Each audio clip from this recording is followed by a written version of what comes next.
Hey guys, it's Suresh. Welcome back to my channel. Thank you so much for tuning into another video with me today. Well, today is a bit of a bittersweet video for me. I don't really share too much about my private life on social media. However, over the past 2.5, almost 3 years of me having my channel up, I have given you guys little glimpses into my life, primarily because you ask. With that being said, I did want to share with you guys that I'm about to close a big chapter in my life and move on to the next chapter. To be honest, it's been a trying year. This year has tested me mentally, emotionally, physically. I just am kind of at a place where I feel like I need to disconnect for a little bit and regroup. I'm heading back to the West Coast to be with my family and spend the holidays there. My plan is to take some time off, to do some traveling, to visit some friends that I haven't seen in a really, really long time, to spend a lot more time with my niece and watch her grow up. You know, I think a part of growing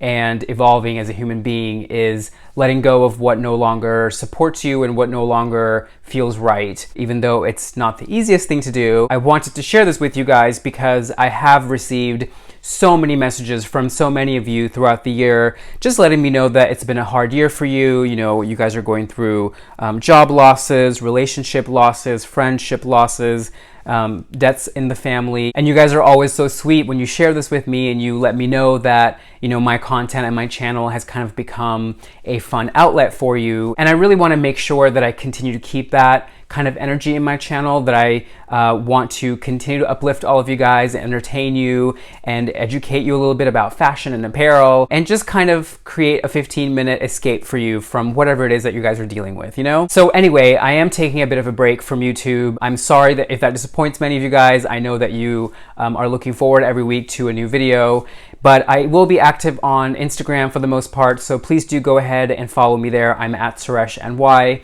And you guys can follow along with me on my journey. You'll see a lot of pictures of my family, of my niece. When I'm ready to come back, you guys will know. Every week, you know, we converse in the comment section. You guys DM me, you guys email me. That has meant so much to me. It has been so nice knowing that we have built a little community here. Not even really knowing what we're all going through necessarily in our personal lives, but just being fun and uplifting and informative and sharing information. Many of you guys have sent me products and dolls over the past year or so. I have been so lucky to make friends with some amazing doll collectors, both here in New York and all over the world. So I thought it would be fitting today for my last video here in my beautiful Brooklyn apartment that I film a Barbie video of a doll that I was sent recently by a fellow subscriber and follower. Howard, you are awesome. Thank you so much for sending me this beautiful girl back here. She is Calla Lily Barbie. Many of you guys saw a few weeks ago when I got her and I opened her, and I had a poll basically asking you guys if you wanted me to review her, and I think it was basically like 100% yes. So anyway, let's get on with the review, shall we? She came out in 2002. She's the third in a series called Flowers in Fashion. I have seen the rest of the dolls. They are all modeled after glorious flowers. Obviously, we know that flowers have such a big part in fashion, so it would only be fitting that our girl B, you know, not only take inspiration, but basically turns herself into a flower.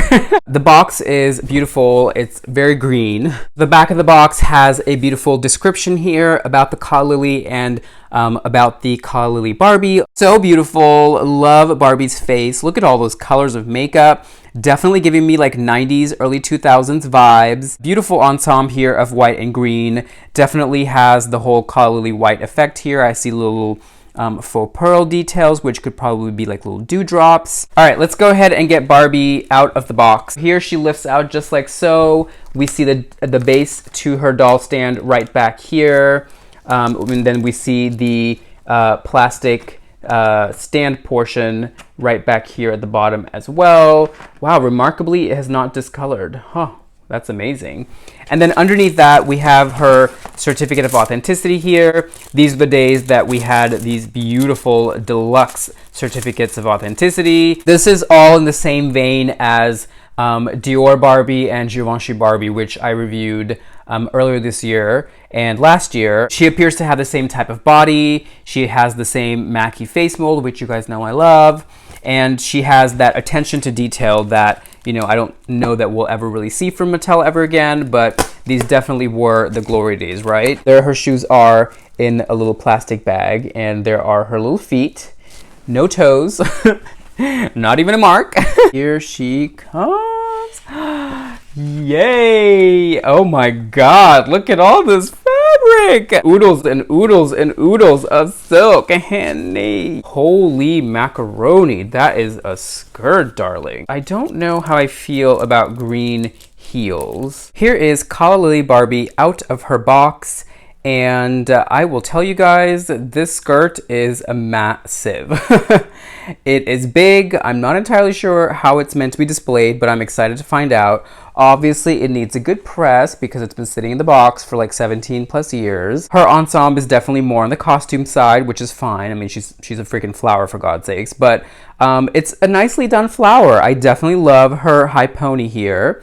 Lots of attitude. Hey, girl, hey. Her hair is very, very soft. There's like no product in it whatsoever, and it's causing a bit of flyaway here, as you can see. The Calla Lily effect is very much in bloom here. Like, they really did a nice job at making it look very much like a lily, no?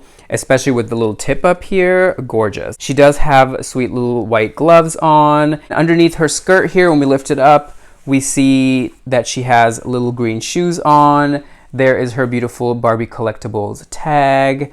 I mean, a lot of green, right? A lot of green. I'm gonna go ahead and remove this little tacking stitch that's here in the front, and then we can get into this little jacket here and see what it's about. I don't know, I feel like with this hairdo, it's hard to make it work with the Calla Lily. I mean, it just keeps getting pushed forward, but it's a look, it's a look. Oh, cute. This is so interesting. Let's go ahead and see what her hands look like and if she has a manicure. Ta-da! Oh. Here is Calla Lily Barbie in just her ball gown without her satin jacket on.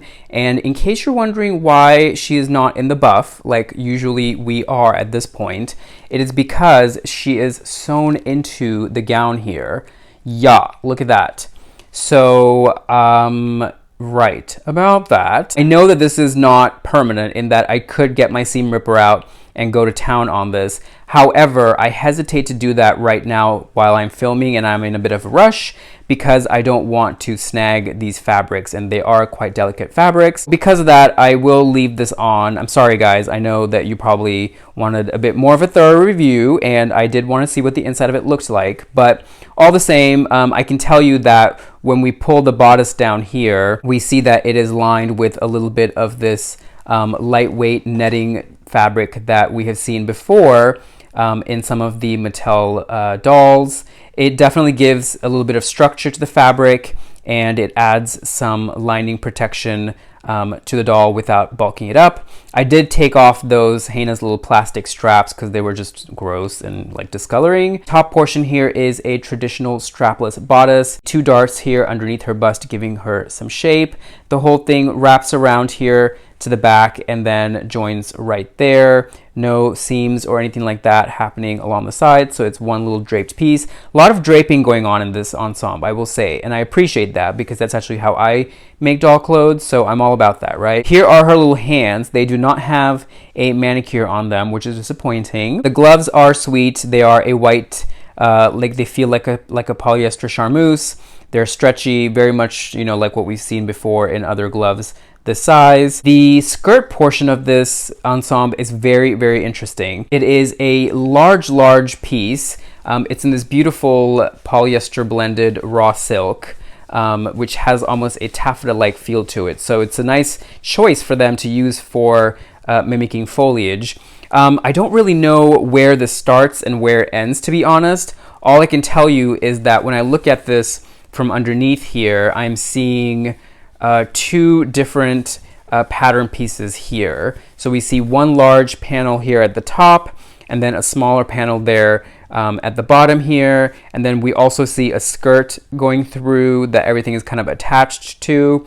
So again, a lot of draping. It reminds me almost of like a South Asian sari in that it's kind of tucked here, pleated, folded, and then attached here, and it kind of wraps over. We see that there is a drape hole here, so this fabric has been pulled over to the side and then tacked here, and then is connected there. I'm looking forward to giving this a nice press and displaying it. I'll definitely update you guys on Instagram with some photos. And while we're at it, let me also show you the construction of the internal pieces here. So everything is finished off quite nicely. We see that all the raw edges are serged. Her hem is beautifully done. The underside of it is serged off, and then we see a beautiful thin hem right there.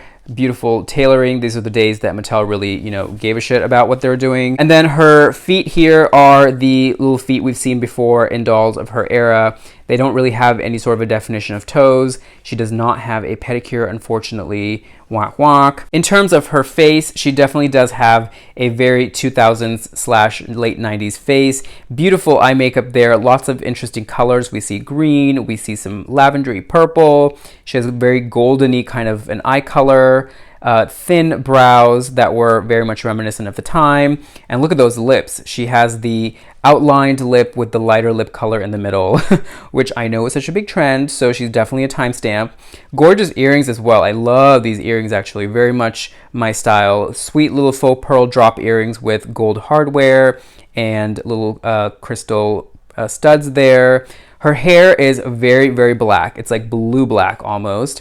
Very soft, does not have any product in it, which is nice. She has straight across blunt cut bangs here, which do have some gel in it. So that's that. And then her ponytail there is tied with her own hair. She does have the beautiful Mackie closed mouth, which you guys know is my favorite doll sculpt. Here is her beautiful white satin jacket. I like the luster of the fabric. It's a nice heavy satin feel. We see here little faux pearl details, which I think are to mimic dewdrops. We see one silver snap here that opens and closes the entire jacket, and we see some dart action happening here, and on the top underneath her arms, to the side, and then the back, and then down here along her hips and her butt. One big pattern piece. It's definitely one big piece that's kind of shaped into a flower. So this is very cool. I mean, this just feels very avant-garde. It feels very like European in its context. Armholes here are finished off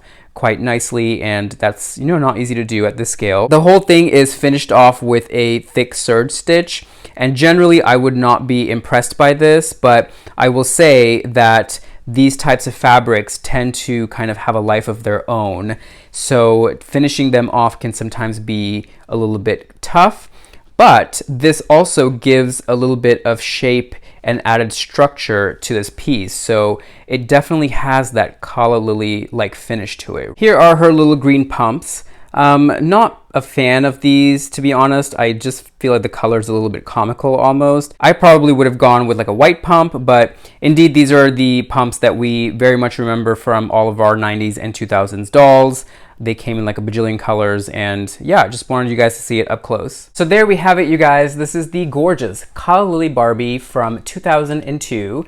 She was a limited edition doll. If you guys are lucky enough to find her on a third-party seller, and if you are into theatrical costume-like gowns, I definitely think that you should add her to your collection. If you are a Calla Lily fan, she's definitely for you. A big thanks again to my awesome subscriber and doll friend Howard for sending her to me. Thank you, Howard. I love you so much. You are the best. I hope you guys enjoyed the video. I hope that you learned something. Please be sure to give it a big thumbs up, and don't forget to subscribe. Make sure to hit that little bell icon after the subscribe button. That way you guys are notified every time I upload a new video. Follow me on Instagram. I am at SureshNY. That's generally where I post all my updates, and that's where I'm going to be updating you guys on when I'm going to be back on YouTube. And until I see you guys again, Barbie and I are headed over to the Brooklyn Botanical Garden. There is a fabulous Lily and Calla Lily exhibit going on there. Obviously, Barbie is the guest of honor. Wherever you guys are in the world, I hope you're having a fantastic day. Big hugs and kisses from me and Barbie here in New York. Mwah. Stay tuned for my next upload. Thank you guys for giving me some time to regroup and regather. I will see you guys all again very soon, okay? Bye.